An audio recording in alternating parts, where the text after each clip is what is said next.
Hello friends, good morning. നമ്മുടെ എല്ലാ T V സീരിയലിലേക്ക് എല്ലാവർക്കും സ്വാഗതം. അങ്ങനെ രോഹിത്തും അലീനയും കൂടി പുറത്തു പോയിട്ട് കയറി വന്നപ്പോഴത്തേക്കും പിണങ്ങിയിരിക്കുന്ന പോലെ ഇരിക്കുകയാണ് കൃഷ്ണമോളപ്പ്. പണ്ട് ഞാൻ എവിടെയെങ്കിലും പോയിട്ട് വരുമ്പോൾ ചാടി എൻ്റെ തോളത്ത് കയറുന്ന കൊച്ചായിരുന്നു, ആ കൊച്ചെന്താ ഇപ്പം ഇങ്ങനെ ഇരിക്കണേന്നൊക്കെ ചോദിക്കും. അപ്പോൾ ഇത് കുശുമ്പാണെന്നൊക്കെ പറഞ്ഞ് രോഹിത്തും പറയാം. അപ്പോൾ കുശുമ്പ് വെറും കുശുമ്പാണെന്ന് പറഞ്ഞു. അപ്പോൾ അതെ, കുശുമ്പ് തന്നെയാണ്. വെട്ടാനും കൊത്തനും ഓടിക്കണമെന്നൊക്കെ പറഞ്ഞ് ദുഷ്ടനെയല്ലേ ഇപ്പോൾ എവിടെ പോയാലും കൂടെ കൊണ്ടുവന്ന് എന്നോടൊരു വാക്ക് ചോദിച്ചോ കൂടെ വരുന്നു എന്നൊക്കെ കൃഷ്ണ ചോദിക്കുമ്പം അതായിരുന്നോ കാര്യം, അത് തന്നെയാണ് കാര്യമെന്നും പറഞ്ഞ് കൃഷ്ണമോൾ ഇങ്ങനെ നിൽക്കുക. എന്നെയും കൊണ്ടുപോകാറുന്നല്ലേ ശരണേശ്വര വീട്ടിലേക്കെന്നൊക്കെ പറഞ്ഞപ്പോഴേക്കും നമ്മുടെ അലീന അത് പിന്നെ ഇത്തവണ രോഹിത്തിനെ മാത്രം കൊണ്ടുപോയത് അവൻ ആ വീട്ടുകാർ എന്ന് പഠിക്കാനും അവരെങ്ങനത്തവരാണെന്ന് മനസ്സിലാക്കാനും വേണ്ടിയിട്ടാണെന്ന കാര്യം അലീന പറയുക. പിന്നെ ഇവൻ പറയാതെ മനസ്സിൽ വെച്ചൊരു കാര്യം ഉണ്ടായിരുന്നു, അതും കൂടെ ഒന്ന് തീർക്കണമായിരുന്നു എന്ന് പറഞ്ഞു. അതാണ് കാര്യം, മനസ്സിലായോ വല്ലോ? അപ്പോൾ ഞാൻ ആ സൈഡിൽ ചുമ്മാ റിയാക്ഷൻ ഇട്ടെന്ന് പറഞ്ഞതേ ഉള്ളൂ. അപ്പോൾ ഞാൻ അവിടെ ഉണ്ടെന്ന് അറിയത്ത് പോലും ഇല്ല എന്നൊക്കെ പറയുമ്പോൾ ഇനി ഞാൻ ഓർത്ത് വെച്ചോളാവേ. ഓർത്ത് വെച്ചാൽ കൊള്ളാമെന്ന് പറഞ്ഞു കൃഷ്ണമോള്. അല്ല, ഞാൻ വേറെ ഇവിടെ അലീന ചേച്ചിയുടെ പോയതെന്ന് രോഹിത് അന്നേരം ചോദിച്ചു. നിങ്ങൾ രണ്ടുപേരും കൂടെ അല്ലേ നേരത്തെ പോയത്? അതെൻ്റെ കോളേജിലെ കാര്യത്തിന് വേണ്ടിയല്ലേ പോയത്? അപ്പോൾ അതൊന്നും എനിക്കറിയണ്ട, പോയോ ഇല്ലയോ അത്ര അറിഞ്ഞാൽ മതിയെന്ന് പറയുമ്പം ബബിത എന്ത് ചെയ്യുന്നു ചോദിച്ചു അലീന. ഇപ്പോൾ ഒരു ചായയിട്ട് വന്നിട്ട് റൂമിലോട്ട് പോയതേ ഉള്ളൂ എന്ന് പറഞ്ഞു. ആഹാ, ഇതെന്താ ചേച്ചി കയ്യിൽ നിന്ന് ചോദിച്ചപ്പോൾ ഇത് മറ്റൊരു പ്രശ്നമാണെന്ന് രോഹിത്ത് പറയാം. അപ്പോൾ എന്നത് വന്നു ചോദിച്ചു. അത് പിന്നെ അതൊക്കെ ഉണ്ട്, ഞാൻ നിനക്ക് പറഞ്ഞു തരാം കേട്ടോ എന്ന് അലീന കൊച്ചിനോട് പറയണു. എന്ന് പറഞ്ഞു. എന്നിട്ട് പോയ കാര്യം എന്തായി, എങ്ങനെയുണ്ടായിരുന്നു രോഹിണിനെ കണ്ടതിൻ്റെ ആ റിയാക്ഷൻ എന്നൊക്കെ ചോദിച്ചപ്പം റിയാക്ഷൻ എന്നൊക്കെ വെച്ചാൽ എല്ലാവരെയും കണ്ടു, സംസാരിച്ചു. അവരെല്ലാവരും ഭയങ്കര സ്നേഹത്തോടെ എന്നോട് പെരുമാറിയതെന്ന് പറയുമ്പം അവരുടെയൊക്കെ ഉള്ളിൻ്റെ ഉള്ളിൽ സ്നേഹവും നന്മയും ഒക്കെ ഉള്ളവരാണ്. അതുകൊണ്ട് അവർ രോഹിത്തിനോടും ക്ഷമിച്ചത് ഭയങ്കര സന്തോഷത്തോടെയാണ് ഞങ്ങൾ അവിടെ നിന്ന് ഇറങ്ങിയതെന്ന കാര്യവും പറയുമ്പോൾ ഒരു ചീത്ത പോലും കേട്ടില്ലേന്ന് ചോദിച്ചു. കൃഷ്ണേ വേണ്ട, അല്ല ഞാൻ ചോദിച്ചെന്നേ ഉള്ളൂ, അല്ല ഇത്രയും നല്ല ആൾക്കാരൊക്കെ ഉണ്ടല്ലേ. പക്ഷേ അത് സത്യം കേട്ടോ അലീന ചേച്ചി, ഞാനും ഭയങ്കര സർപ്രൈസായി പോയി. എല്ലാവരും എന്നോട് മിണ്ടുകയും സംസാരിക്കുകയും ഒക്കെ ചെയ്തപ്പോൾ എല്ലാ മനുഷ്യനിലും നന്മയുണ്ട്. അവൻ്റെ കയ്യിലുള്ള വീടും കാശും ഒന്നും അല്ല ഈ നന്മ ചെയ്തതിൻ്റെ അളവ് പോലെ. ഒരു സന്ദർഭവും അവൻ്റെ പ്രവൃത്തിയും അതൊക്കെയാണെന്നൊക്കെ പറയുക. അപ്പോൾ എന്തായാലും രോഹിയേട്ടൻ ആ ചേച്ചിയോട് സംസാരിച്ച് കാണുമല്ലോ. അപ്പോൾ ഞാൻ സംസാരിച്ചു, ഞാൻ ക്ഷമ പറഞ്ഞെന്ന് രോഹിത്ത് പറയുക. അപ്പോൾ എന്ത് സങ്കടങ്ങളുണ്ടെങ്കിലും എന്നോട് ഷെയർ ചെയ്തോളാനും പറഞ്ഞെന്നും പറഞ്ഞു. അപ്പോൾ അത് കേട്ടപ്പോൾ വെരി ഗുഡ്, എന്നെ കൊണ്ടുപോയില്ലെങ്കിലും കാര്യങ്ങൾ നടന്നില്ലേ എന്ന് ചോദിക്കാം. നിങ്ങൾക്ക് രണ്ടുപേർക്കും എന്താ കുടിക്കാൻ വേണ്ടത്, ചായയോ ലൈം ജ്യൂസോ? ചായ, ലൈം ജ്യൂസ്. അയ്യോ എന്നെ കൊണ്ട് പറ്റത്തില്ലേ, നിങ്ങൾ ഒരെണ്ണം പറ. എന്നാൽ പിന്നെ ലൈം ജ്യൂസ് ആയിക്കോട്ടെ, അമ്മ ചായ എടുക്കാം. നമ്മുടെ കൃഷ്ണ ബബിതേച്ചി ഓൾറെഡി ഇട്ട് വെച്ചിട്ടുണ്ടേ, അത് എളുപ്പമല്ലേ എന്നും പറഞ്ഞ് കൃഷ്ണ അകത്തേക്ക് കയറി പോകുമ്പോഴേക്കും പിന്നെ ബബിത അവിടെ ഡ്രസ്സൊക്കെ മടക്കി വെച്ചുകൊണ്ടിരിക്കുക. അപ്പോൾ അലീന ദേ റൂമിലേക്ക് കയറി വന്നു. അലീന കയറി വന്നപ്പോൾ ഒരൊച്ചയും കേൾപ്പിച്ചു. ആഹാ, സർക്കിട്ടൊക്കെ കഴിഞ്ഞ് തിരിച്ചെത്തിയോന്ന് ചോദിച്ചു. എത്തിയെന്ന് പറഞ്ഞു. അപ്പോൾ കയ്യിലുണ്ടായിരുന്ന കവർ മറച്ചു പിടിച്ചേക്കട്ടെ അലീന. അപ്പോൾ ഭയങ്കര പണിയിലാണല്ലോ. ഇത്തിരി പണിയിലാണെന്ന് ബബിത അന്നേരം പറയണു. ഒരുത്തിയുടെ ജാടയും പരിഭവം പറച്ചിലും കഴിഞ്ഞതേ ഉള്ളൂ, ഇനി നിന്റെ ഷെയറും കൂടെ തരാൻ അലീന പറയുമ്പം ചേടാ ഞാനെന്തിനാ വെറുതെ ജാട കാണിക്കുന്നേ, എനിക്ക് പണിയുണ്ടെന്നേ എന്ന് ബബിത പറയുമ്പോൾ എന്നാൽ പിന്നെ പണി നടക്കട്ടെ, ശല്യം ചെയ്യുന്നില്ല, ഞാൻ പോയേക്കാമെന്ന് പറഞ്ഞു. എന്തായാലും വന്നതല്ലേ, പോയിട്ട് എന്തായെന്ന് ചോദിച്ചു. രോഹിയേട്ടൻ അടി വാങ്ങി കൂട്ടിയോ എന്ന് ബബിത ചോദിക്കുമ്പം സമയമില്ലാത്ത ആൾ കേൾക്കണ്ട, ഇനി അതിൻ്റെ പരാതി കേൾക്കണ്ടല്ലോ, എന്നാൽ ശരി പറയണ്ട, ഞാൻ എൻ്റെ പണി ചെയ്യട്ടെ എന്നും പറഞ്ഞു ബബിത. അയ്യോ അങ്ങനെ ഇപ്പോൾ ചെയ്യൊന്നും വേണ്ട, ഇനി ഞാൻ പറയുന്നത് മുഴുവനും കേട്ടിട്ട് മതിയെന്നും പറഞ്ഞ് അലീന അവിടെ ചെന്ന് നടന്ന കാര്യങ്ങളെല്ലാം പറയാം. ഞാൻ കൂടെയുള്ളപ്പോൾ അവനെ ആരെങ്കിലും ഉപദ്രവിക്കോ എന്നൊക്കെ ഇങ്ങനെ അലീന ചോദിക്കും കേട്ടോ.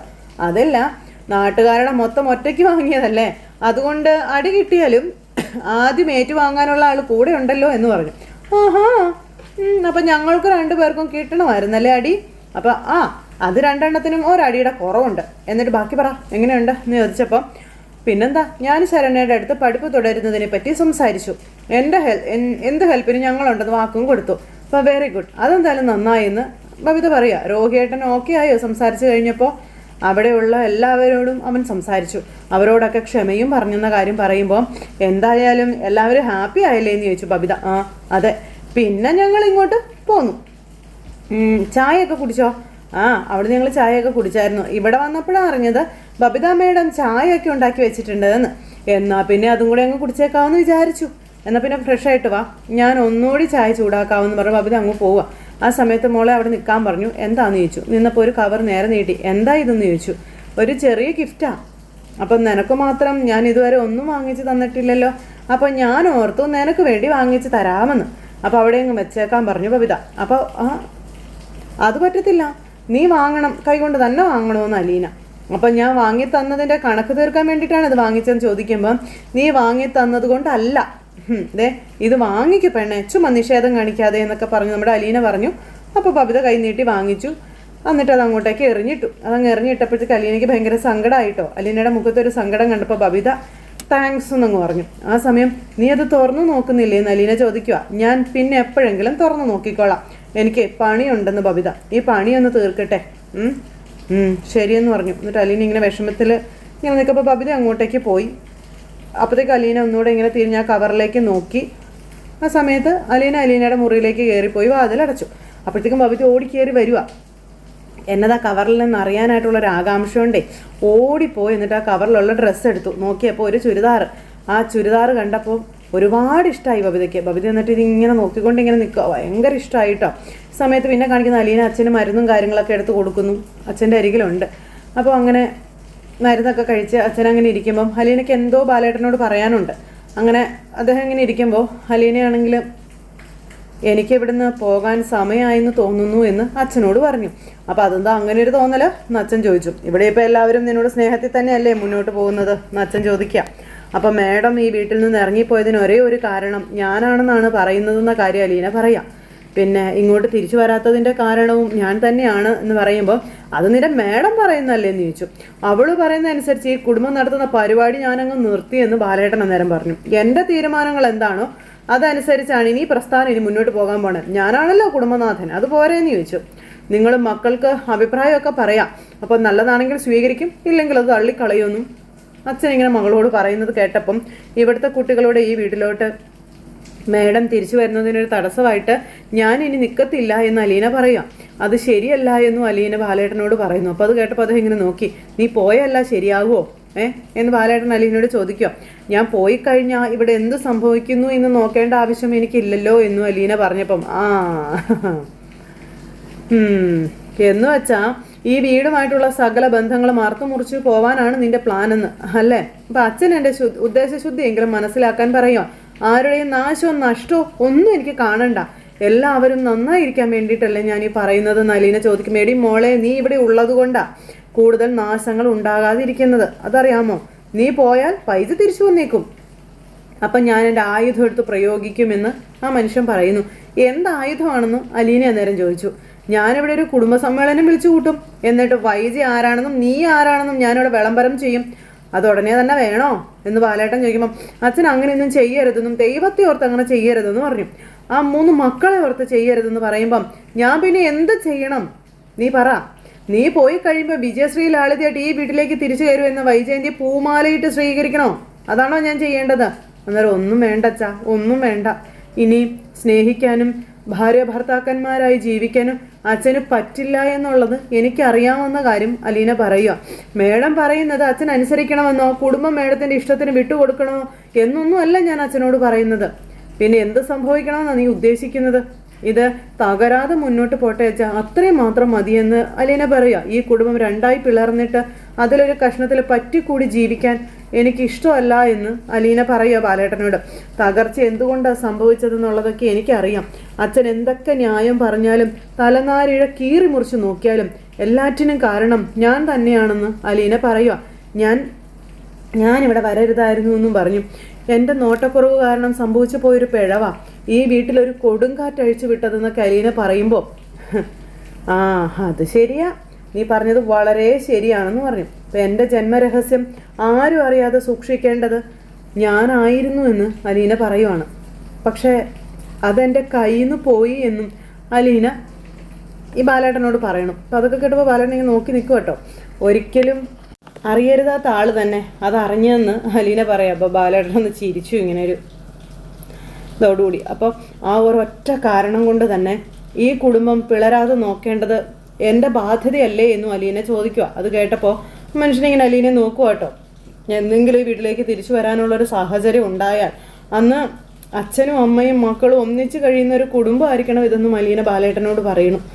അതിനു വേണ്ടിയാണ് ഞാൻ ഇവിടെ നിന്ന് ഇപ്പോൾ ഒഴിഞ്ഞു പോകുന്നതെന്നൊക്കെ പറയുമ്പോൾ അപ്പം നീ എല്ലാം തീരുമാനിച്ച് കഴിഞ്ഞല്ലേ എന്ന് ബാലേട്ടൻ അലീനയോട് ചോദിച്ചു.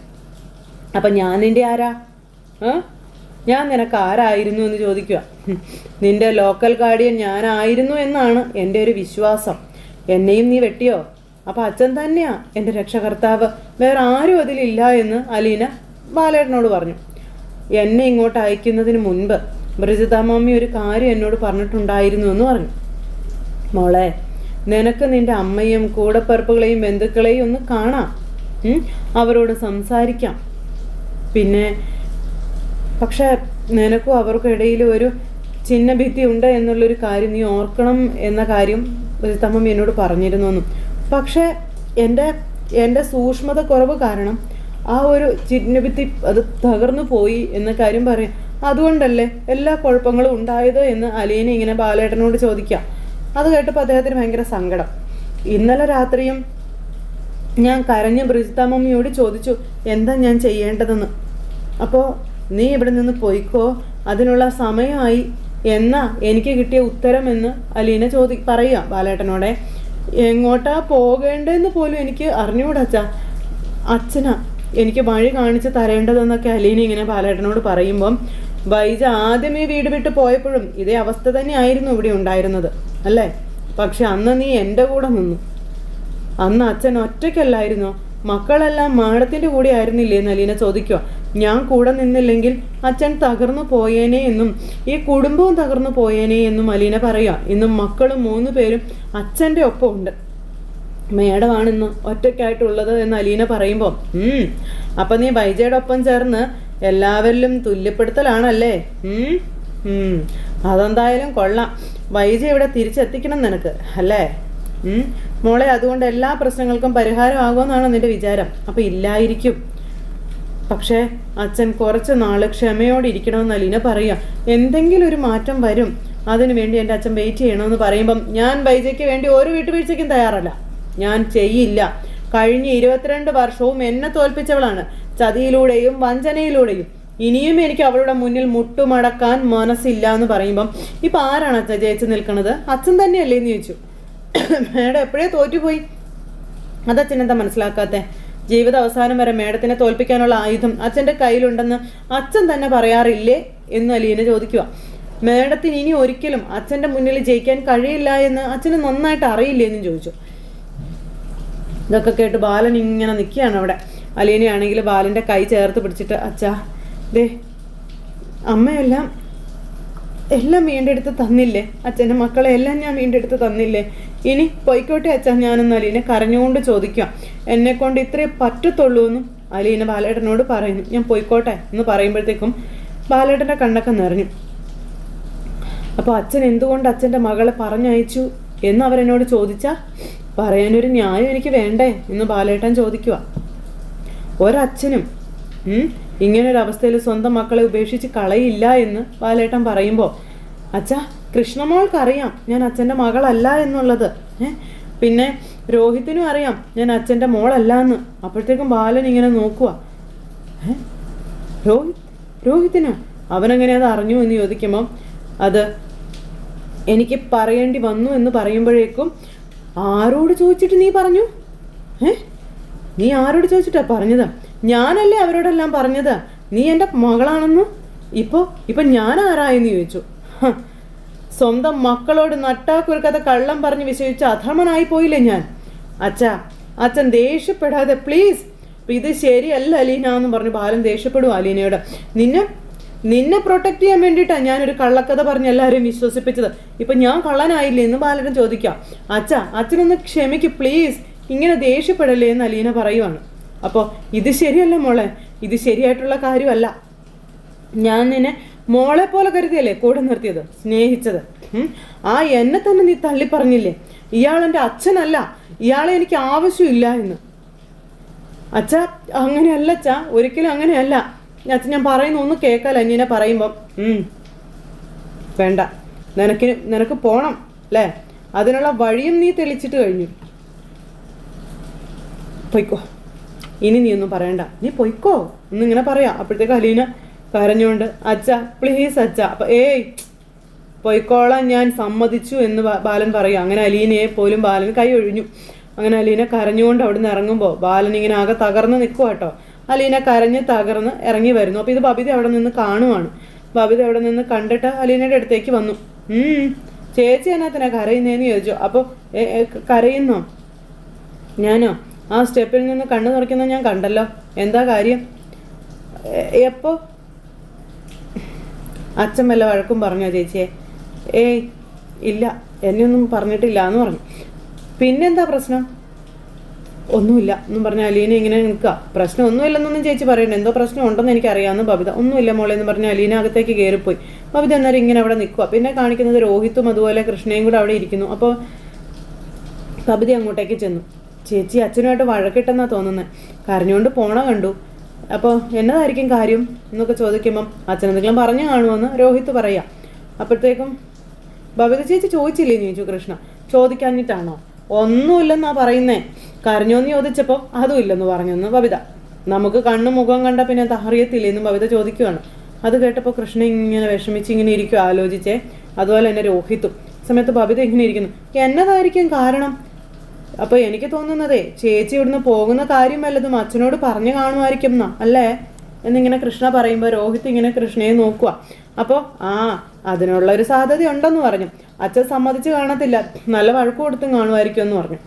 അപ്പോൾ അങ്ങനെ അതിത്ര സീരിയസ് ആയിട്ടൊക്കെ എടുക്കണോ? പോകേണ്ടി വന്നേക്കും എന്നുള്ളൊരു ഐഡിയ മാത്രമേ ഉള്ളൂ. അപ്പോൾ ചേച്ചി പോകും എന്ന് പറഞ്ഞാൽ പോകുന്നു തന്നെയാണ് അതിൻ്റെ അർത്ഥമെന്ന് കൃഷ്ണ പറയാം. അപ്പോൾ അച്ഛൻ പോകണ്ടെന്ന് പറഞ്ഞാലും അതിൽ കരയാൻ എന്തിരിക്കുന്നു എന്ന് ചോദിച്ചു ബബിത. രണ്ടുപേരും തമ്മിൽ ഉടക്കി, അത് ഉറപ്പാണെന്ന കാര്യം പറഞ്ഞു. അപ്പോൾ ചേച്ചി പോകാൻ ഒരു പക്ഷെ വാശി പിടിച്ച് കാണും, അച്ഛൻ അതിനെതിരെ ഉറച്ചു നിന്ന് കാണുമായിരിക്കും എന്നും പറഞ്ഞു. പോകണ്ട എന്ന് അച്ഛൻ പറഞ്ഞാലും ചേച്ചി കേൾക്കണ്ടേ? അനുസരണ വേണം, അച്ചടക്കം വേണം എന്നൊക്കെ നമ്മളോട് പറയാറില്ലേ? ചേച്ചിക്ക് അതൊന്നും ബാധകമല്ലേ എന്ന് ബബിത ചോദിക്കണം. അപ്പോൾ അച്ഛൻ പറഞ്ഞാലും അനുസരിച്ചല്ലേ ഇവിടെ ചേച്ചി ഇങ്ങനെ നിന്ന് പോകുന്നേ അല്ലേ? അപ്പോൾ പക്ഷേ ഈ കാര്യത്തിൽ ചേച്ചി തീരുമാനം എടുത്ത് കഴിഞ്ഞെന്നാണ് എനിക്ക് തോന്നുന്നതെന്ന് കൃഷ്ണ അന്നേരം പറഞ്ഞു.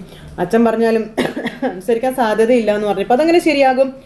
അച്ഛൻ്റെ മകളെ മകളെ അച്ഛനെ അനുസരിപ്പിക്കാൻ പറ്റത്തില്ലെന്ന് ചോദിച്ചു. അതിനെ അലീന ചേച്ചി അച്ഛൻ്റെ മകളാവണ്ടേ എന്ന് നമ്മുടെ രോഹിത്ത് ഇങ്ങനെ പറയാം. അത് കേട്ടപ്പോൾ ബബിത അന്തം വിട്ട് ഇങ്ങനെ നോക്കി ഇങ്ങനെ നിൽക്കുന്നു, കണ്ണു തള്ളി. അല്ലേ എന്ന് ബബിത ചോദിച്ചു. അപ്പോഴത്തേക്കും കൃഷ്ണ ഇങ്ങനെ നോക്കുക കേട്ടോ, പണി പാളി. അപ്പോഴത്തേക്കും രോഹിത്ത് വായിച്ചുകൊണ്ടിരുന്ന പുസ്തകമൊക്കെ എടുത്ത് വെച്ചിട്ട് അല്ല എന്ന് പറഞ്ഞു. അപ്പോൾ ബബിത ഇങ്ങനെ നോക്കുവാണ്. ബബിത ഇങ്ങനെ അങ്ങോട്ടും ഇങ്ങോട്ടും നോക്കി ഒന്നും മനസ്സിലാകാത്തതുപോലെ ഇരിക്കുന്ന ഒരു സിറ്റുവേഷൻ കാണിച്ച് ഇന്നത്തെ കഥ അവസാനിച്ചു. അപ്പോൾ എല്ലാവരും കാത്തിരുന്ന് കാണണേ. എല്ലാവർക്കും നല്ലൊരു ദിവസം ആശംസിക്കാട്ടോ. ടാറ്റാ.